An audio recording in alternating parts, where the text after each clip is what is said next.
জরুরি তহবিল হিসেবে বেসরকারি ন্যাশনাল ব্যাংকে ১,০০০ কোটি টাকার তারল্য সহায়তা দিয়েছে কেন্দ্রীয় ব্যাংক। ১১.৫% সুদে ৯০ দিনের জন্য এই সহায়তা দেয়া হয়েছে। বাংলাদেশ ব্যাংক জানায়, তারল্য সংকটে গ্রাহকদের অর্থ সময় মতো ফেরত দিতে পারছে না ন্যাশনাল ব্যাংক। ফলে ব্যাংকটি তারল্য সহায়তা চেয়ে কেন্দ্রীয় ব্যাংককে চিঠি দেয়। সেই পরিপ্রেক্ষিতে ব্যাংকটিতে তারল্য সহায়তা দেয়া হয়েছে।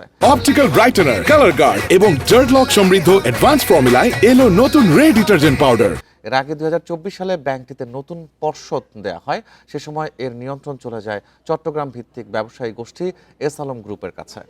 আওয়ামী লীগ সরকার পতনের পর ব্যাংকটির পর্ষদ এস আলম মুক্ত হয়। পরে ব্যাংকটির পুরনো উদ্যোক্তা বিএনপির ভাইস চেয়ারম্যান আব্দুল আওয়াল মিন্টু চেয়ারম্যান হিসেবে ফিরে আসেন।